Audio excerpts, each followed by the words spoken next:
Good afternoon, everyone. Welcome to another episode of Spilling Tea. I'm your host, Tiffany Daniels, and yes, we are getting back to that horrible world known as the JRC, but before we do, the usual disclaimers. If you're unfamiliar with the Stop the Shots campaign or the campaign against the troubled teen industry, pertinent links are going to be right there for you in the description box for you to utilize anytime. If you ever want to do a deep dive on the Judge Rotenberg Educational Center on your own time, you're definitely welcome to go ahead and do so. Trigger warnings. This channel is marked not for kids for a reason. First of all, I use profanity. I use profanity a lot, and I make no apologies for it, mainly because I have no filter. And also, when we discuss places like the Judge Rotenberg Educational Center or Agape Boarding School for Boys, you are going to hear vivid descriptions of and catch clips or surveillance footage of people with mental health issues and disabled people being tortured and abused. So, if you got a child that is 16 and younger and they are watching this, very obviously parental supervision is very much advised. Also, trigger warning, temporary. Prosthetics that look awful, but allow me to be able to eat and drink things without pain while waiting to find someone who will actually take my insurance, so I'm not having to flip and pay over $14,000 to fix all the issues in regards to my teeth. So I may sound a little bit weird while talking. My apologies for that in advance, alright? Okay, so, where we left off. Now, we are going over, this is testimony supporting Bill H.180 for the Massachusetts court. And this is in regards to finally overturn the consent decree that the GRC has essentially used to hold the entirety of the Massachusetts state courts over a barrel for multiple decades. What I love about what we are reading here in particular is they are telling the truth in regards to all the organizations, the professionals, the entirety of the medical model that not is only against this type of treatment, but have publicly condemned it, and often in schools have used JRC as a cautionary tale. So, we're going to go ahead and continue to read through where we left off. Alright. Number 1, a legislative ban of aversive therapy, including the GED, is warranted given the significant changes in the standard of care for people with IDD and serious health and safety risks associated with electric skin shock. Alright, the FDA's lengthy rulemaking process, an extensive factual record supporting the ban of the electrical stimulation devices, warrants a ban of aversive therapy in Massachusetts. Alright, let's start going over that. In March of 2020, the FDA issued its final rule banning the use of the electrical stimulation devices, ESDs, on the individuals who experience self-injurious or aggressive behaviors. In doing so, the FDA reaffirmed its conclusion in 2016 that the ESDs presented an unreasonable and substantial risk to public health and should not be used even in individual cases where other treatments may not completely reduce or eliminate these behaviors. Thank you. First of all, let's talk reality here.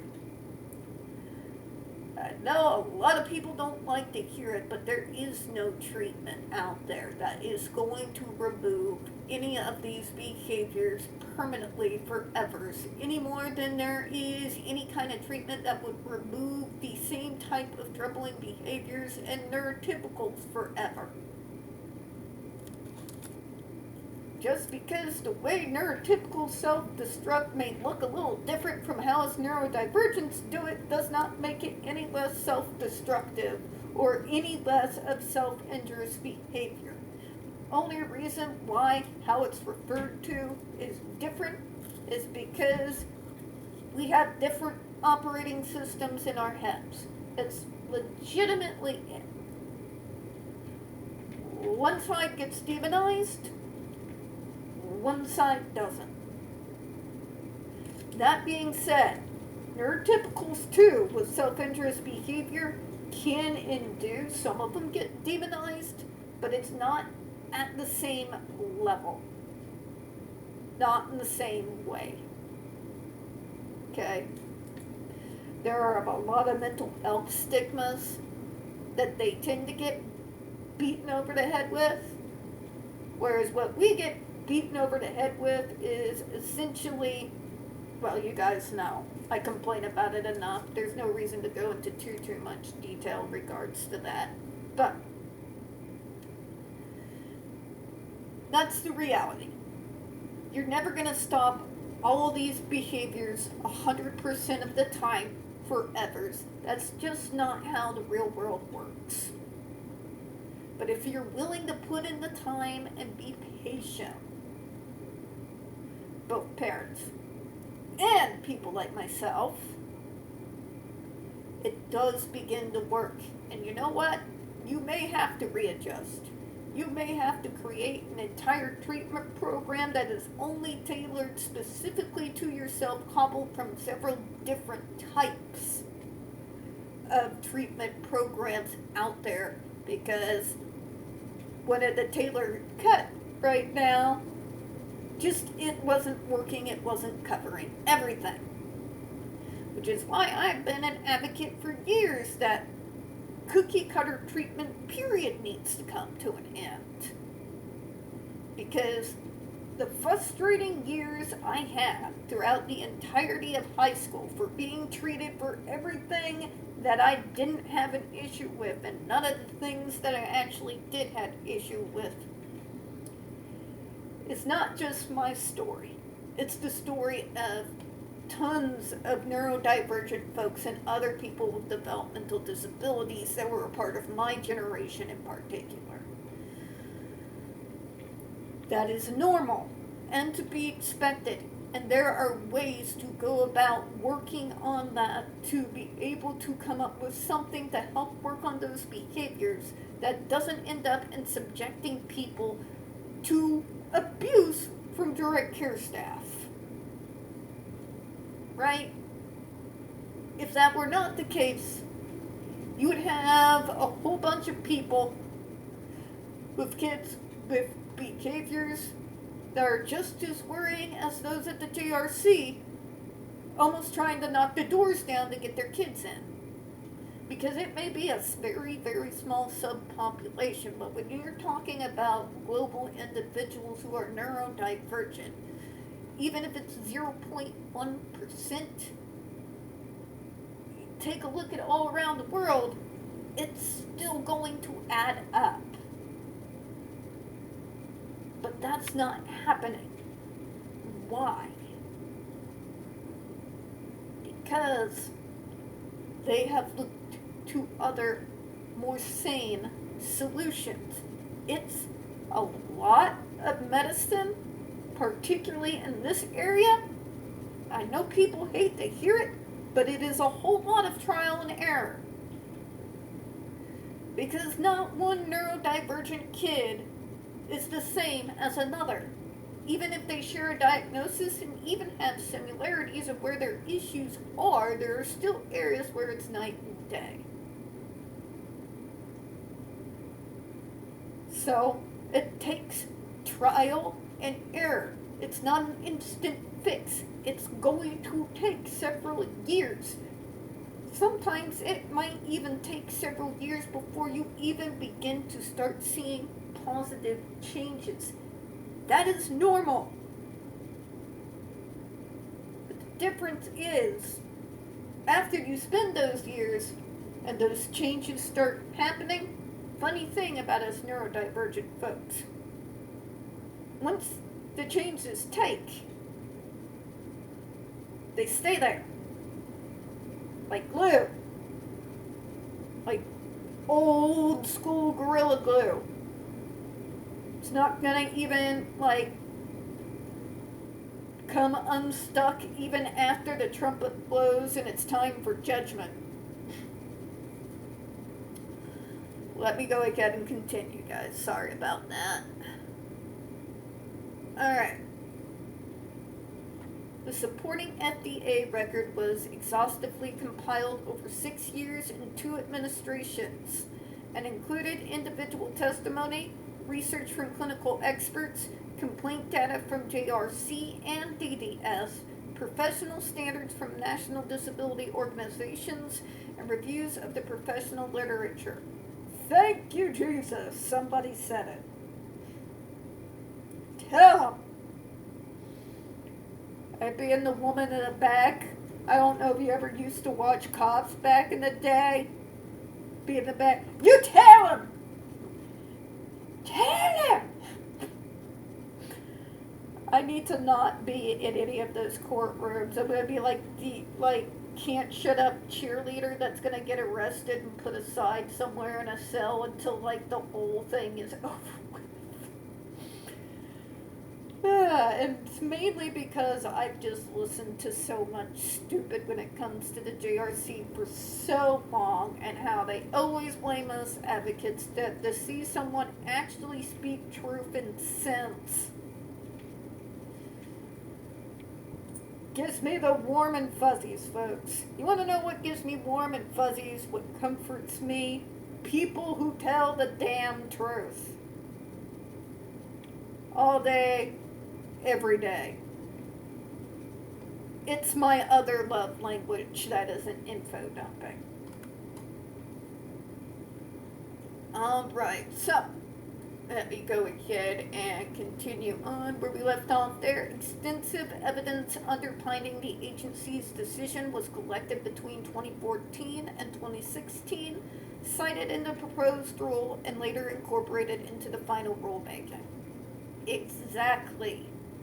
And I love the fact that they went over the fact that it was compiled over 6 years and 2 administrations, because that really puts the whole FDA thing right in perspective here. So all the JRC sitting there complaining about, well, the parents on our side, they didn't get a chance to tell their story. And then there's these folks, these beautiful folks. You had 6 years, me. You tell them. Thank you. It's like hearing the voices of angels. You have no idea. Thank you for bringing sanity back into the conversation. It's been needed for years. And I do mean years. Extensive evidence underpinning the agency's decision was collected between 2014 and 2016. That's the 2 years cited in the proposed rule and later incorporated in the final rule. Although the D.C. Circuit Court of Appeals subsequently held the FDA's statutory authority did not extend to banning devices for specific purposes, it did not opine about the merits of the agency's findings and conclusions. Thank you. Thank you. They did nothing to argue about how what they found was true or not. It was overturned on the technicality. Now, they tried to sugarcoat it. It's the JRC. We are to expect that. But that is the truth. They did not overturn it on anything else. They did not overturn it on evidential means. The evidence is crystal clear. There is a reason why the JRC never appeals on the evidence. It always hunts for a technicality. Because the evidence is so overwhelming that there's no real way to fight it. You know? Moreover, the appeals court statutory interpretation has now been superseded by Congress's recent amendment to the FDA statute, signed into law in late December 2022 as part of the federal spending bill. The legislative change clarifies that the FDA has authority to ban the devices for specific purposes, which we do have an update on when we should expect for the final rule to be put forward and solidified into law. We have an update on that coming up for you that I've already filmed and go over, but we're going to wait for that because there's going to be a few more details coming out as well. But just know that right now we're looking at the fall for when the final rule will be submitted to be solidified into federal law. Could we do it today? So that's such a hard thing for everybody to do. Can we do it now? Alright. Now, I know we kind of barely got into it, and this video's a little short, but again, I am behind on filming these because I did take a little bit of a break. So we're going to go ahead and close out because I do still got that video I got to do on Medicaid, which is going to be a longer video now because our current spokesperson for the president has decided to go and piss me off this morning. So, I'm going to have to take her arguments in regards to immigrants and Medicaid and slice it into 100,000 ribbons. And I gotta get to that next, so we're gonna go ahead and close out here. We don't get very many views on this channel, and the few we do get do tend to get removed from time to time. So folks, if you could, please don't forget to hit the like button, hit subscribe, and of course folks, please don't forget to hit the comments. I do appreciate your time, and as always, we here at Spilling Tea absolutely do hope you have a good one. I will see you all later. Bye-bye now.